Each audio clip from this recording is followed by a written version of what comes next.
Hi, it's Arianna Thomopoulos from the Modern Day Girlfriend, and I'm here for Focus Magazine.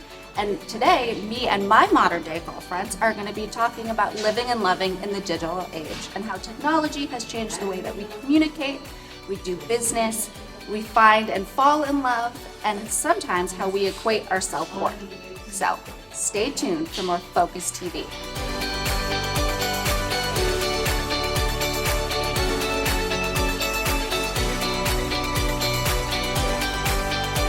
Have you seen how technology and social media has changed relationships you've been in? I know that there's some married people on the panel.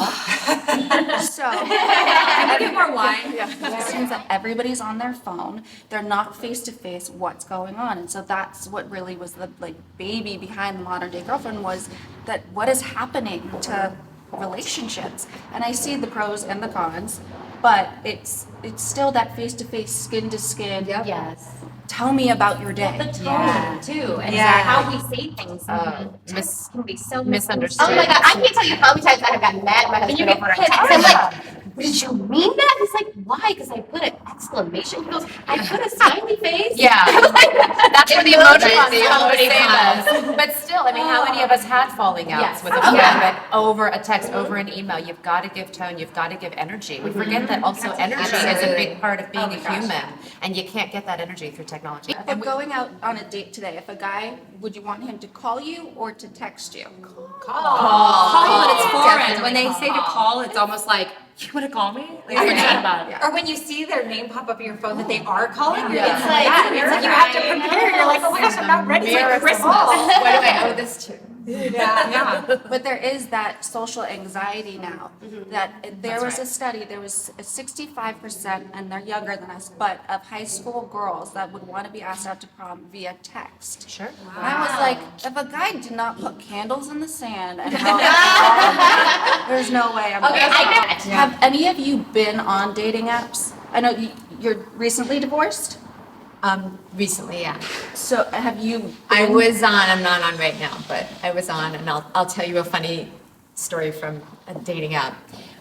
My girlfriend, who is no longer my friend, Oh no. went on a date with a guy that I went on a date with the day before me. Oh my God. And posted, he had a picture on his, online with a motorcycle, and she posted a picture that she was with him on the motorcycle. So I called her, I texted her, I can't remember, like joking, and I said, was that a first date? And she said, yes. And I said, that's funny, I have a date with him tomorrow. I thought it was funny. Yeah. Yeah. She did not think it was funny. Oh. She liked him and she was not happy.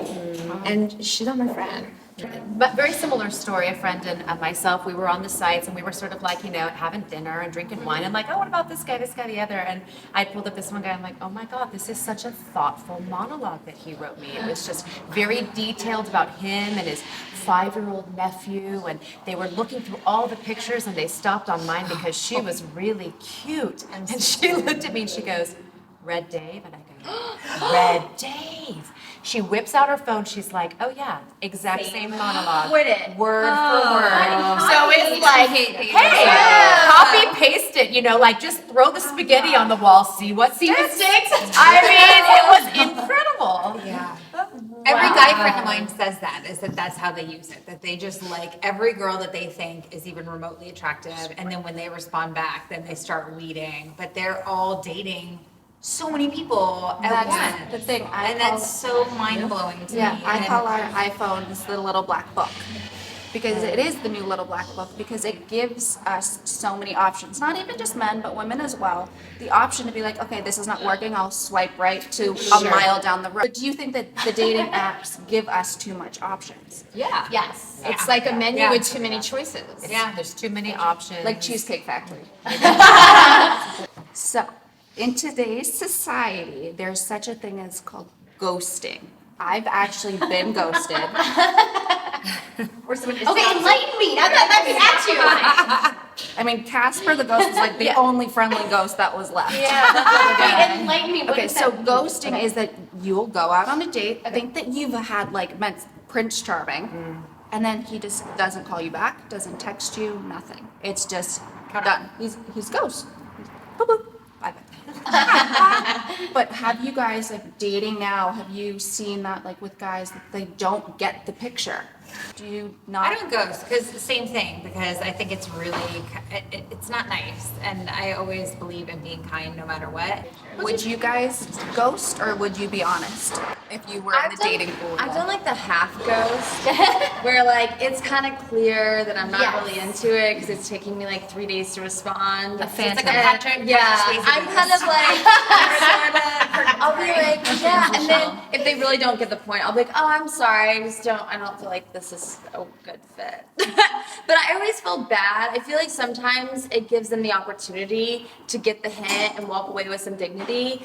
Instead of just being like, listen, no, I'm not into you. And then it's like, well, first of all, I was just asking where that restaurant was that we went because I'm taking someone else. I'm like, oh, yeah, obviously.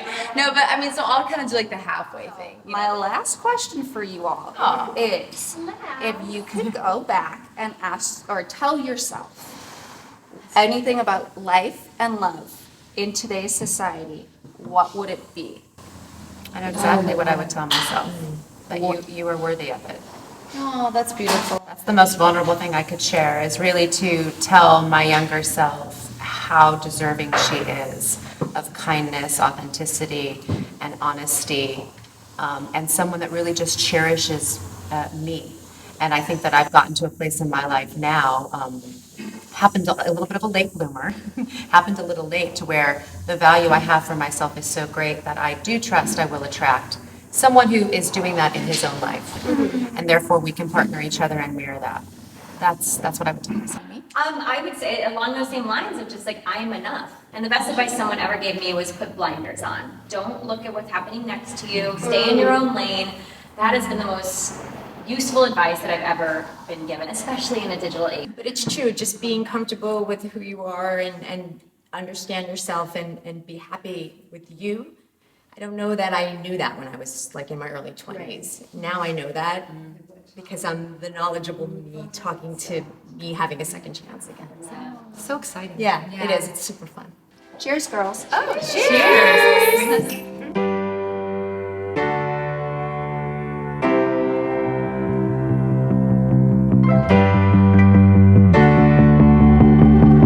I know again.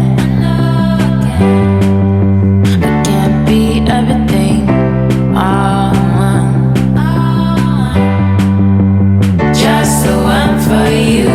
Make up some pieces, puzzle pieces. We'll fit all at night. We'll fit all at night. If you want a second to breathe, I'll give you all of my love, I'll give you all that you need. Don't worry, I'm not in a hurry, not going nowhere, I'm not going nowhere, yeah. If you want a second to breathe, I'll give you all of my love, I'll give you all that you need. Don't worry, I'm not in a hurry, not going nowhere, I'm not going nowhere, yeah. I have a saying that not everybody is who they post to be. I'm kind of like an unpaid matchmaker right now. I'm just gonna like put that out there. There you go. You want to think getting married in the digital age is interesting. Try getting divorced in the digital age. I can't pre-plan it, I can't spell check it, I'm just gonna say it. Well, I don't know, spell check doesn't always work to my benefit. Well, I've been down the aisle 11 times as a bridesmaid. You must be a really great friend. I am, and I also have a lot of family members okay. too. But if this one gets married before me, it's Harry Carey, guys. I tried to stalk my husband before our first date, and he has nothing on anything. And I was like, God, there was like a picture, and it was private. I'm like, you're making this very difficult on me. I almost feel like, doing this a second time, that I am the younger me now. And again, you look fabulous. I know. Have I pulled out my crazy yet? He was the first guy that I met in LA, so I got so lucky. I just plopped down in this place. And You got the good one. I got the good You one. got him. I went on this great date with this wonderful guy. Do you know anything about him? And instead of texting me back, she called me back immediately. Not a good sign. And I go, uh-oh. So does he have a girlfriend? Is he married? Does he have children? I'm like, what? She goes, no, he's a fabulous guy. He's so wonderful. But he gives Christian Grey a run for his money. Oh. By the second date, he asked for something before the appetizers Oh came. my I'm God. That like, story. You told me that story. I like that story. I don't know. Oh, come on, I'm gonna stick it out of it. You can't bring it up. Like, can we talk about And cut. Second to breathe, I'll give you all of my love, I'll give you all that you need. Don't worry, I'm not in a hurry, not going nowhere, I'm not going